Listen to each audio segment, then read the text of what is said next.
nasty cynics were suspicious because the Austrian keeper hadn't conceded up until then, but he had just come up against lethal and prolific goalscorer Horst Hrubesch. And the joy and delight is of a man who hasn't scored an international goal for 18 months. As soon as Hrubesch's goal went in, I thought, no, please, no. If the score stayed the same for another 79 minutes, both teams would go through to the next round. And miraculously, possibly against all the odds, and probably not, that's exactly what happened. If you've ever seen middle-aged men having a kick about in their lunch break, oh, no, come on, don't tackle her, I've got to go back to work. As soon as that ball went in the net, they might as well blown the whistle, put us all out of our misery. They played it out, they're a pair of cheats, it was a fix. It certainly seems a very friendly and cooperative spirit between the players out there. In the whole game, there was a breathtaking 2 shots on target, both of which came in the first 15 minutes. The match flowed like glue, and the commentator was losing the will to live.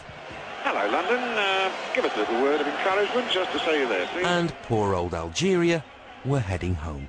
It was an absolute scandal. I genuinely don't know what that is all about. Germany must be the only country in the world that has to apologise for winning a football game. But at least the lookalike managers could congratulate each other on a job well done. Anyone with a cursory knowledge of European affairs is thinking, yeah, you know, in actual fact, Austria and Germany are the same country, don't you? You know this is like England playing Cornwall, don't you? I love the Austrians, with their silly Tyrolean hats and all that, so, and their umpa music, so they always make me smile. In 1986, we would pack our sombreros and head to Mexico for a great deal of gratuitous flag waving. One team literally leave their mark. People forget that there used to be only 2 teams, Italy and Uruguay. And Uruguay were, you know, the exquisite footballing nation. Long before Brazil, long before Holland and Togo, long before any of that nonsense, it was Uruguay. They do more than anyone else to spread football all over the world, but then they become victims of their own success when they're overtaken by bigger countries, and it's like their birthright is being hauled away from them. Having not qualified for the last 2 tournaments, Uruguay went to Mexico eager to reclaim their former glory. This game, but from what we've seen of Uruguay, they're a good side. It won't be easy for the Danes. But Uruguay went to that tournament with high hopes. Their team was talented, but it was slow. They were humiliated, ripped apart by Denmark. would you believe it? It's Elkjær, and he's got 2 men alongside him. One of them here is Jesper Olsen, who's made it 6. After a 6-1 thrashing by Denmark and a draw with West Germany, they had to avoid defeat against our old friends, Scotland.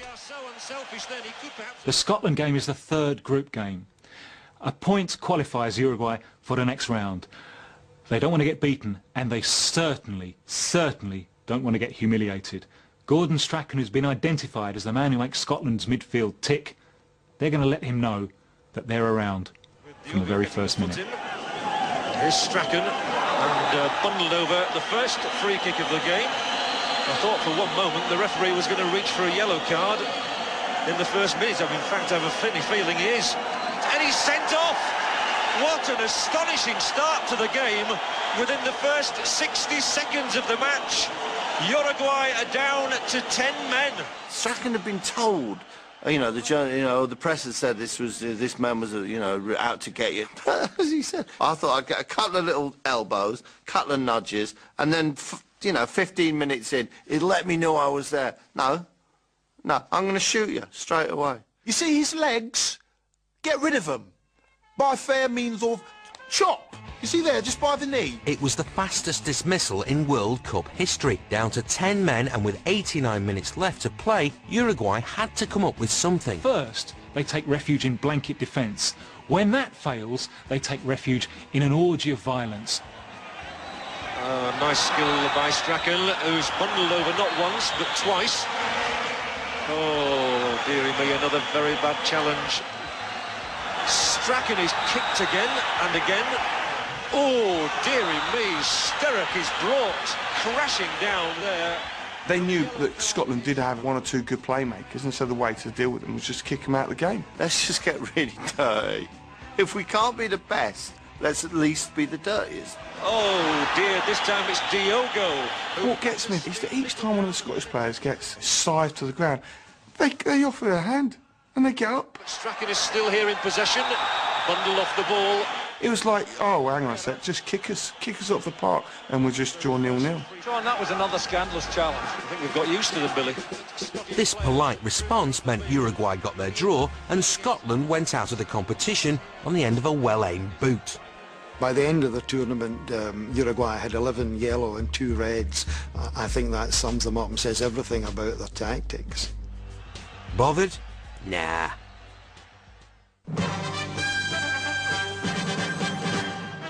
TV Hotshots Argentina hosted the 1978 competition.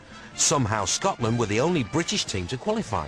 They kicked off the scandal when midfielder and party boy Willie Johnston was sent home after failing a drug test.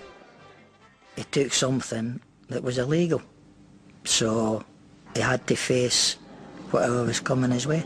That'd be a lifetime ban from international football and a flight home in economy.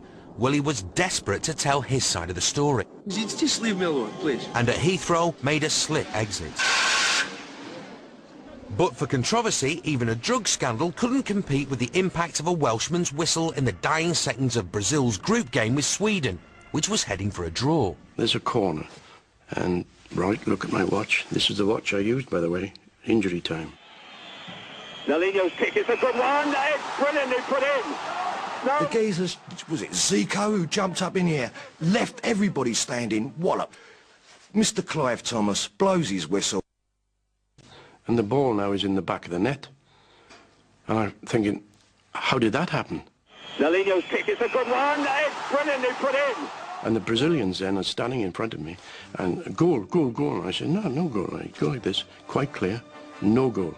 The law states quite categorically that you blow for times, and it wasn't dead times. It was all proved it was injury time. The ball was in the back of the net, but as soon as that ball was kicked, the whistle went, and it doesn't count. I never had another World Cup match, but FIFA, even now, 20-odd years ago, they still don't say I'm wrong. Nobody says I'm wrong. What I would say is that you'll never see a referee do that again. A proud boast indeed. This premature toot on his whistle would cost Brazil dear. It forced them into the same semi-final group as Argentina. Only one of them would come through and the hosts were desperate. The Argentine military regime in part of the time was unbelievably nasty. You know, the closest thing to Nazis that you've had in Latin America to create a feel-good atmosphere in the country. They knew that nothing would excite the people like, obviously, winning the World Cup at home. It came down to goal difference.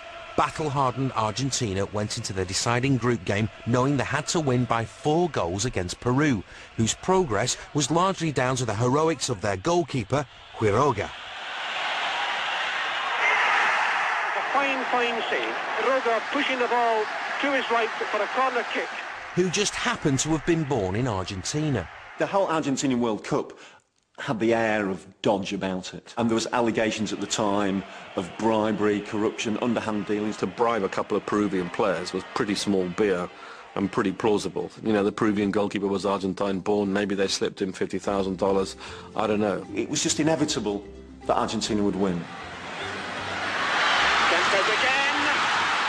And beautifully taken. And that really sets the stadium alight. Peru just didn't play at all. They were an attacking, forceful team. Suddenly, they just did nothing. They did nothing that game. They just seemed to roll over. Tarantini!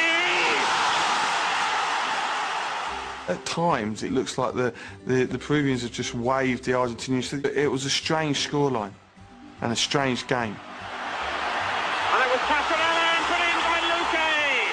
Argentina, if the scoreline stays the same, are into the final. They won 6-0, almost to make it seem like a real result. We'll let you win 6-0 instead of 4, because if we let you win 4, everyone will know.